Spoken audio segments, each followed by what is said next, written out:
मैं ये बता दूं आपके चैनल के द्वारा, जो भी दर्शक सुन रहे हैं वो सुने। लगभग ज़िला बनाने की सारी प्रक्रिया हो चुकी है। बीच में लॉकडाउन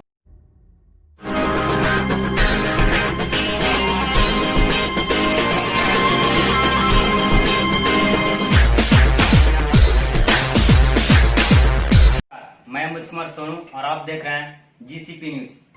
आज हमारे साथ एक कार्यक्रम दमदार दावेदार में मौजूद हैं जदुआल स्वयंसेवक प्रकोष्ठ के प्रदेश महासचिव वारिस अली खान। आज हम इससे जानेंगे उनका मैनिफेस्टो क्या है, किस मुद्दे पर जनता के बीच जाएंगे। सबसे पहले आपका स्वागत। मैं वारिस अली खान, प्रदेश महासचिव स्वयंसेवक प्रकोष्ठ जदयू बिहार।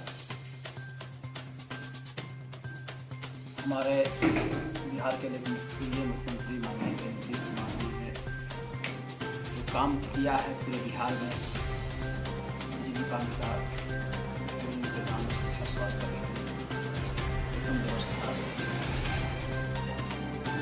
सड़कें, क्राइम पर कंट्रोल,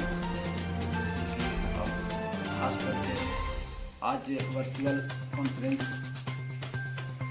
फेसबुक पे हमारे बिहार के नीरज बाबू जो जनसंपर्क मंत्री हैं, अशोक कुमार चौधरी जी भवन निर्माण मंत्री हैं, डॉक्टर खालिद अनवर साहब एमसी हैं और तमाम जेडीयू के साथी जो हमारे बीच मौजूद हैं, दानिश भाई जेडीयू के युवा नेता हैं।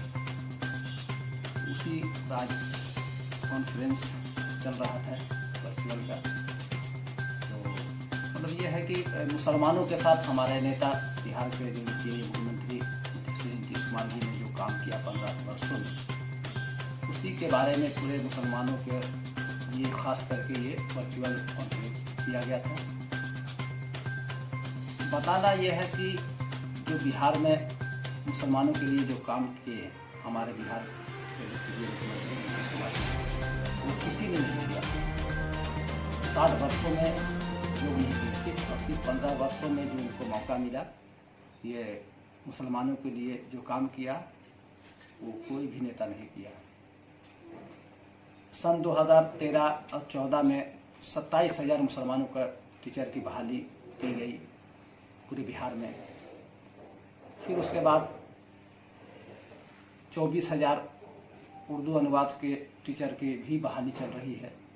2459+1 ग्रेड के मदरसे की भी मान्यता सरकार के द्वारा दी जा रही है और बहुत से लगभग 1400 से ऊपर मतलब दे दिया गया है, सरकारी मदरसा कर दिया गया, बाकी पे काम चल रहा है। तो हमारे नेता, और फिर आइए आप कब्रिस्तान की बात कीजिए, तो लगभग बिहार में कुछ ही कब्रिस्तान बच रहा होगा जो घेराबंदी नहीं हुआ। वो भी उम्मीद है कि अगली बार सारा काम कर लिया जाएगा। तो इसलिए हमारा खास करके मुसलमान भाइयों से, पूरे बिहार के लोगों से मैं ये कहना चाहता हूँ कि आप मौका दें हमारे नेता को। और हमारे नेता सिर्फ और सिर्फ काम करते हैं, बात बनाने की बात नहीं करते हैं। जितना ये बोलते हैं उतना ही काम करते हैं। और हमारे मुसलमान भाइयों के लिए जो नेता हमारे नीतीश कुमार जी ने जो काम किया है वो किसी ने नहीं किया, चाहे किसी मामले में आप आ जाइए।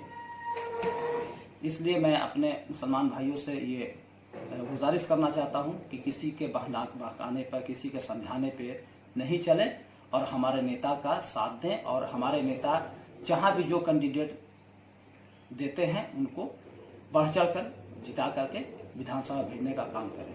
सर, आप सरघाटी विधानसभा से आते हैं, तो आप सरघाटी विधानसभा में किस मैनिफेस्टो कर जनता के बीच जाएंगे? आपका क्या विकास का मुद्दा रहेगा? सरघाटी का आगे क्या समस्या है जिस पर आप जनता के साथ जाइएगा? देखिए, अब सरघाटी की बात तो मैं क्या करूं, पूरे बिहार के विकास हुआ है।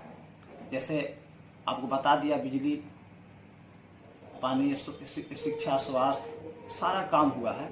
लेकिन एक मुख्य सरघाटी विधानसभा में एक मुख्य बात यही है कि हमारे नेता पिछली बार ये बोले थे कि मैं चुनाव से पहले, 2020 चुनाव से पहले मैं इसको ज़िला बनाऊंगा। तो 15 सालों के बीच में ये पिछले चुनाव में इन्होंने ही बोला था। लेकिन आप ये समझ लें कि जो नेता हमारे कहते हैं वो काम करते हैं। कुछ लोग का शिकायत है कि ज़िला सरघाटी नहीं बना, तो मैं ये बता दूं आपके चैनल के द्वारा, जो भी दर्शक सुन रहे हैं वो सुने, लगभग जिला बनाने की सारी प्रक्रिया हो चुकी है।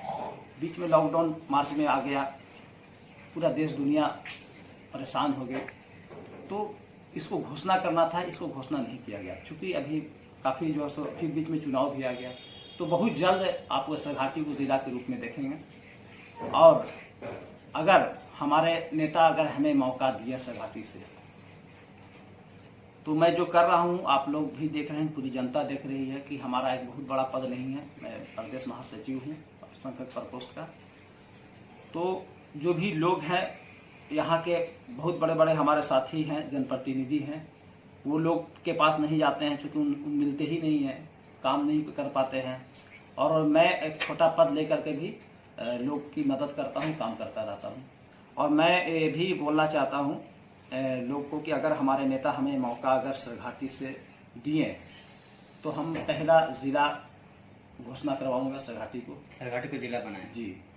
और दूसरे में SMSG कॉलेज है आपके यहाँ, BA तक पढ़ाई होती है, उसको MA पढ़ाई कराने की कोशिश करूँगा।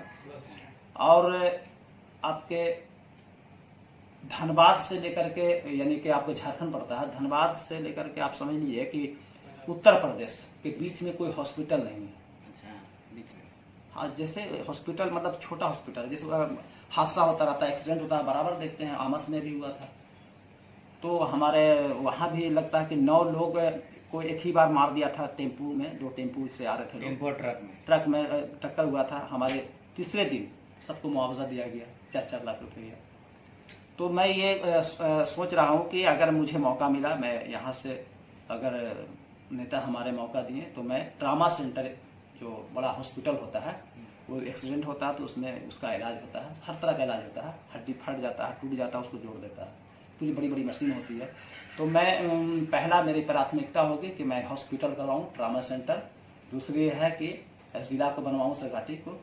तीसरा SMSG कॉलेज में जो BA तक पढ़ाई होती है, उसको MA तक पढ़ाई करवाने की कोशिश मैं करूँगा। जनता के बीच आपके पकड़ बनी। कोरोना में, मार्च में कोरोना हुआ, पूरा देश दुनिया में कोरोना फैल गया, कोरोना की महामारी पूरे देश दुनिया में आई। तो जो गरीब तबके के लोग थे, जैसे ठेला चलाने वाले, रिक्शा चलाने वाले, डेली जो काम करने वाले, उनके साथ परेशानी ज़्यादा हो गई। तो मैं लगभग 65-70 दिन, एक भी दिन हम घर नहीं रहे, और लगातार अपने सरघाटी विधानसभा के डोभी, सरघाटी, आमस, तीनों प्रखंड के लगभग हर गांव, हर पंचायत, 31 पंचायत है हमारे सरघाटी विधानसभा में। तो मैं सारे गांव में जाकर के जो भी ज़रूरतमंद लोग थे, और देख करके कि भाई कोई ज़रूरतमंद है, तो सारा काम ठप हो गया, सब लॉकडाउन हो गया, सब लॉक हो गया पूरा देश दुनिया। तो मैं जा करके किराना सामान का व्यवस्था किया, चावल है, खाने पीने का चावल है, आटा है, दाल है, यानी जो भी खाने का सामान होता है वो सारा हमने इंतज़ाम किया। और कुछ लोग को मैंने पैसा भी दिया, फिर उसके बाद आर्थिक मदद भी किया। और उसके बाद लगातार बिहार के बहुत से लोग कई राज्य में रहते थे, जब उनकी वापसी होने लगी, अब बिहार या फिर जो भी अपने अपने जो इलाके में जो भी आ रहे थे लोग, तो उनके लिए मजदूर प्रवासी जो रोड से जाते थे, तो आप देखे होंगे NH2 के आपके पुल के बगल में मासूम सा बाबा का हुजरा, वहाँ भी मैंने स्टॉल लगवाए थे, नाश्ता का इंतज़ाम, पानी का इंतज़ाम, सभी चीज़ किए थे, वहाँ शरबत वगैरह देखी।